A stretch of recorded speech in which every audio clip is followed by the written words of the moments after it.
귀의 구조부터 시작이 됩니다. 귀는 바깥귀, 외귀 그림이 보이고 이제 가운데 귀 중위가 보입니다. 속귀, 내의의 구조가 보입니다. 상당히 여러분들이 볼 수 있도록 정리가 잘 되어 있기 때문에 보시면 이해가 될 거라 생각이 듭니다만 그래도 잘 안 보이실 수도 있으니 이거에 비슷한 구조나 인터넷에서 검색을 해보셔도 보셔도 되고요. 책이 있으신 분들은 책을 통해서 안에 있는 그 부분들을 정확하게 보시면 좋겠습니다. 이개가 있고 웨이도 그리고 고막이 있죠. 그리고 추골, 침골, 등뼈를 이소골이라 부른다라고 했습니다. 중이. 그리고 나서 여기 안에 신경주를 보입니다. 안면신경, 전정신경, 와우신경, 자, 청각신경이 이렇게 보여지게 되는 거죠. 속내입니다. 우리는 고막 안쪽에 이 부분들에 대해서 많은 생각을 하게 되죠. 그래서 고막이 터졌다. 또 귀 안쪽에 달팽이관 와우에서 문제가 있어서 어지럽다. 여기 요 기관에 대해서 눈으로 한 번 정도 정리해서 확 눈으로 어디가 외이고 어디가 중이고 중이염이라고 얘기해요. 중이염. 어디까지를 한 번 눈으로 확인해 놓기 바랍니다.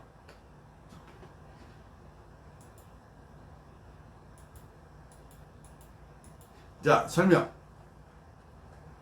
속기. 속기 안에 있는 기계 수용기가 활성화되면 신경 임펄스가 만들어지고 그 임펄스에 의해서 들을 수 있고 평형을 유지할 수 있게 됩니다. 속기는 관절뼈 안에 있는 세 개의 공간으로 구성되어 있고 복잡한 미로처럼 생겨서 뼈 미로라고 부릅니다. 이렇게 특이한 모양의 뼈로 이루어진 공간은 바깥 림프라는 수성 액체로 채워져 있습니다. 뼈 미로는 전정, 반규관, 와우의 세 부분으로 나눠져 있습니다. 안뜰은 반골이 뼈관과 달팽이 사이에서 타원창에 붙어 있습니다. 그림에서 풍선같이 생긴 막주머니가 바깥 림프에 둥둥 떠 있고 뼈 미로의 모양을 따라 배열되어 있는 것이 마치 튜브 안에 있는 튜브처럼 보입니다. 이것이 막미로이고 그 안에는 속림프라는 좀 더 걸쭉한 액체가 들어있습니다. 평형을 감지하는 기계 수용기는 세 개의 반고리 뼈관과 안뜰 안에 있습니다. 세 개의 반고리 뼈관은 서로 직각을 이루고 있습니다. 세 개의 반고리 뼈관 안에 부풀어 있는 부위를 팽대라고 하고 팽대 안에 있는 수용기를 팽대 능선이라고 합니다. 뼈대를 움직이면 팽대 능선에서 임펄스를 만듭니다. 달팽이 관 안에 놓여 있는 코르티 기관, 청각 기관은 코르티 기관입니다. 코르티 기관은 막미로를 가득 채우고 있는 속 림프로 둘러싸여 있고 막미로는 달팽이관 안에 있는 막 튜브입니다. 코르티 기관이 있는 특수한 털세포에 의해 신경 임펄스가 발생하는데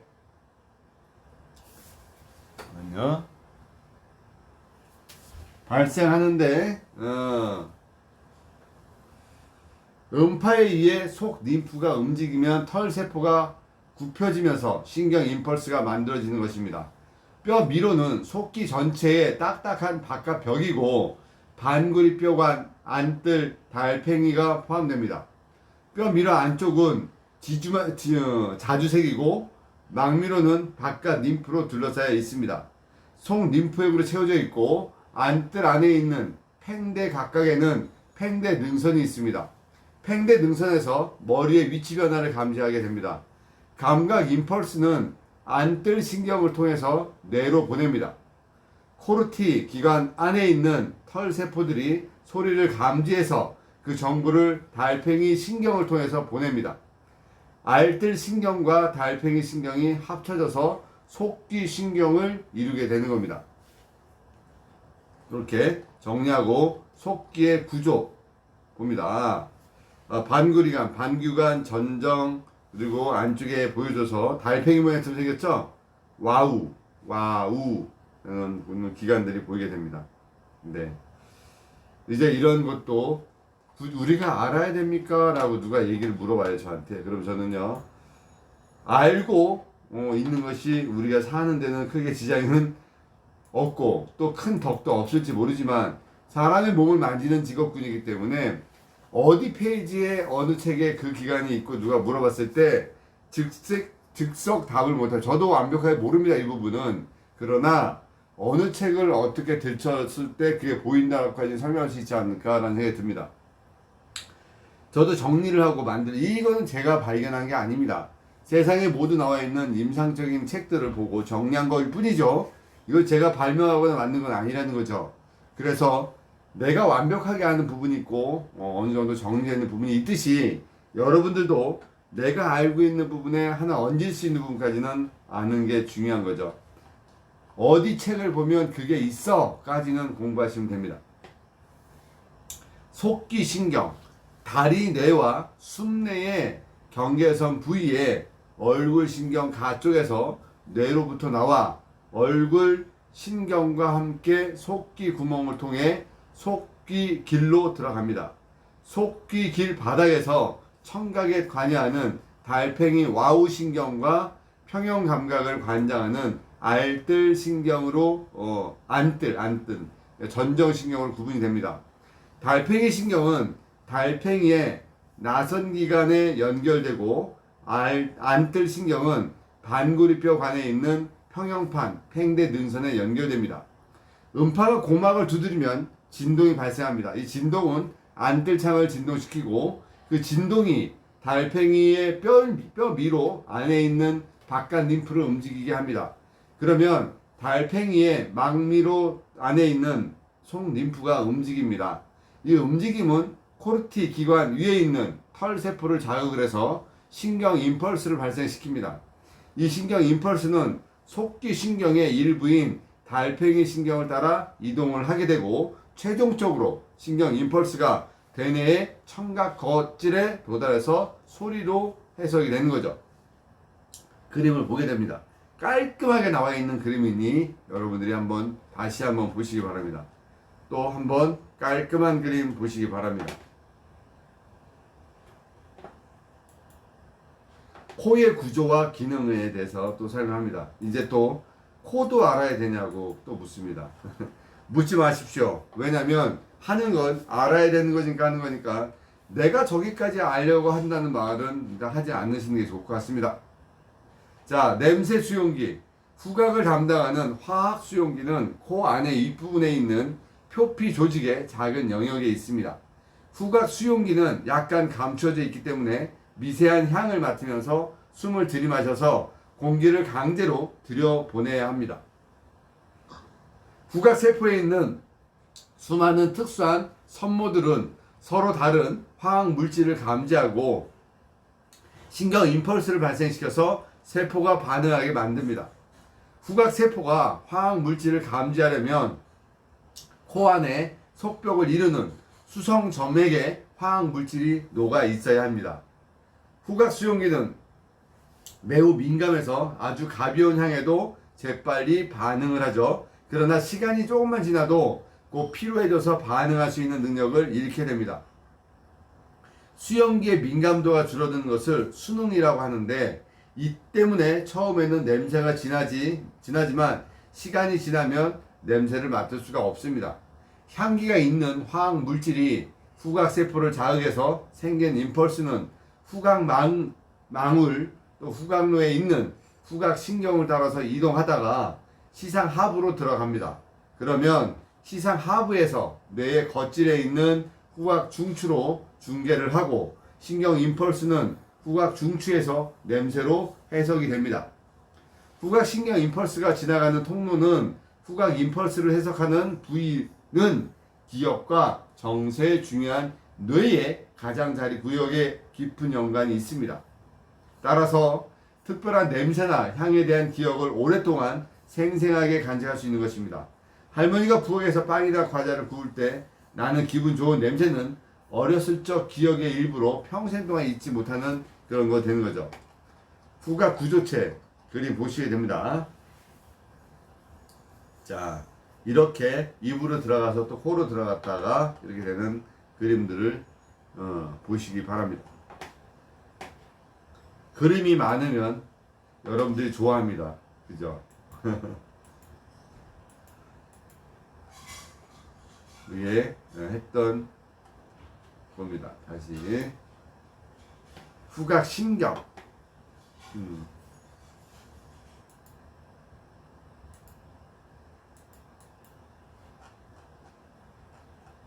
후각을 담당하는 감각신경이다. 코 중격의 위쪽과 상비도 사이에 후각 점막 상피에 있는 감각 상피의 후각세포에서 나오는 민마리집 신경 섬유이다. 이것은 축삭분으로 양쪽 약 20개의 섬유 속으로 벌집 뼈에 체판을 지나 뒤후각 망울에서 끝나게 되는 그림이 보입니다. 후각신경이고요. 자, 후각 자극의 전달에 대해서 요거 한번 읽어봐야 될 부분이 있어서 설명을 드리겠습니다. 후각 상피는 보험 안에서 후각 자극의 전달입니다. 분비된 점액에 의해서 표면이 덮여 있습니다. 냄새 물질은 점액에 녹아 후각 세포에 그러니까 후각 선모에 도달하고 세포막 수용체에서 결합하게 됩니다. 후각 세포에서 나온 신경 섬유는 체판에 있는 구멍을 통해 대뇌 바닥에 있는 그러니까 후구에 도달하고 거기서 나온 신경 섬유는 다시 대뇌도 도달하게 됩니다. 비출혈. 고피는 국소적인 원인에 의해서도 전신적인 요인에 의해서도 일어나게 됩니다. 국소적인 원인으로 들면 돌연 일어나게 되는 비출혈은 비중격 전방의 키셀바흐 부위로부터 출혈이 많이 일어나게 됩니다. 이 장소는 혈관이 풍부하게 분포되어 결막이 얇은 후 상처가 나서 출혈하기 쉽죠. 또한 동맥 경화나 혈액 질환 등 전신의 중대한 병이 원인이 되어 코피가 나는 경우도 있습니다. 코피가 반복해서 날 때는 주의가 필요합니다. 코피, 코에서 피가 나면 맞아서 많이 날 때도 있었고, 어린 시절에는 공부를 너무 많이 해서 피곤해서 코피가 났던 기억이 있었으면 참 좋았을 텐데, 그죠 여러분? 네. 자, 입의 구조와 기능. 맛 수용기입니다. 맛을 감각하는 기관은 맛봉우리입니다. 맛봉우리는 지지세포와 미각세포라는 화학 수용기가 있습니다. 미각세포에서 만들어지는 신경 임펄스는 최종적으로 뇌에서 맛으로 해석이 됩니다. 입의 속맛과 물렁 입천장, 연구계도 맛봉우리가 조금 있지만 대부분은 더 크고 다양한 모양으로 혀 전체에 흩어져 있는 유두 옆에 붙어 있습니다. 약 10개에서 15개의 큰 유두가 혀 뒤에 역 V자 모양으로 몰려 있는 것을 성광유두, 그러니까 유각유두라고 하는데, 여기에 가장 많은 맛봉우리가 있습니다. 맛봉우리는 유두를 둘러싸고 침으로 채워져 있는 도랑처럼 생긴 해자 쪽으로 구멍이 나 있습니다. 침 속에 녹아있는 화학물질이 화학수용기인 미각세포를 자극을 합니다. 과학자들은 미각이란 대개 여러가지 혼합된 것이라는 사실을 강조하고 있고, 생화학자들은 과거에는 맛봉우리 자극에서 발생하는 미각 기본적으로 단맛, 신맛, 쓴맛, 짠맛이라 주장했으나 최근에는 여기에 최소한 2가지가 더 있다는 개념이 확장되었다. 현재 쇠맛과 감칠맛, 그러니까 고기맛이 이 기본 미각에 추가되었으며 앞으로 더 늘어날 가능성이 있다. 물론 다른 사람보다 더 많은 종류의 맛을 감지할 수 있는 사람들도 있습니다. 예를 들어 가장 눈에 띄는 것이 전문가는 그러니까 와인, 커피, 차 그리고 다른 음식이나 음료에서 12가지 이상의 서로 다른 맛을 감지할 수 있다고 합니다. 그러나 그러한 맛이나 향의 대부분은 맛봉우리와 후각 자극에 결합된 결과로 생긴 것입니다. 다르게 말해서 우리가 감지하는 수많은 맛은 맛뿐만 아니라 맛과 향이 결합된 것입니다. 이러한 이유로 감기에 걸려서 코가 막히면 입안에 있는 음식이나 나오는 향이 향 수용기를 자극하는 것을 방해하기 때문에 음식 맛을 훨씬 덜 느끼게 되는 것이죠. 맛봉우리를 자극해서 생긴 신경 임펄스는 2개의 뇌신경을 통해서 대뇌 겉질에 만 영역으로 보내지게 되는 것입니다. 자, 보이게 됐죠? 보내지게 된다. 자, 다음. 자, 혀 인두신경이 보입니다. 혀 인두신경. 자, 요게 혀 뿌리와 인두에 분포하며 미각, 지각과 운동을 관장하는 혼합성 신경으로 귀 밑샘의 분비섬유 즉 작은 소추체 신경을 포함하게 됩니다. 또 하나의 가지인 목동맥 팽대가지, 그러니까 경동맥 둥지는 목동맥 팽대부에 분포되어 이 작은 가지는 미주신경의 가지와 함께 반사적으로 혈압을 조절하는 기능을 가지고 있어서 중요시되고 있습니다. 혀인두신경은 숨내 가쪽에서 나와서 미주신경 및 더부신경과 함께 목 정맥 구멍에서 두 개 바닥으로 나오게 되는 게 혀인두신경입니다. 그림 한번 봐야 됩니다. 자, 네. 쭉 서린신경, 연수 쭉 내려가다가 부는 겁니다. 혀인두신경. 자, 침. 음식물을 입안에서 잘게 부수는 작용을 저작이라고 하며 음식물 소화의 제1단계입니다. 저작은 아랫배 하악골을 움직여서 치열 사이에서 음식을 갈아 뭉개는 동작인데 그때 충분한 액으로 음식물을 섞을 필요가 있습니다.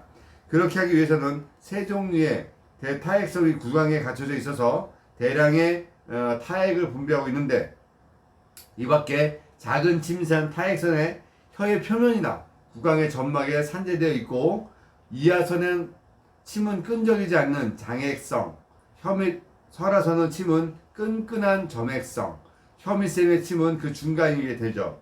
침에는 녹말을 분해하는 푸티알린이라고 하는 소화 효소가 포함되어 있습니다.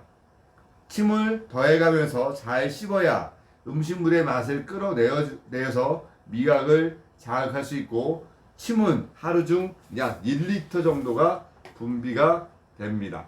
자, 고생하셨습니다.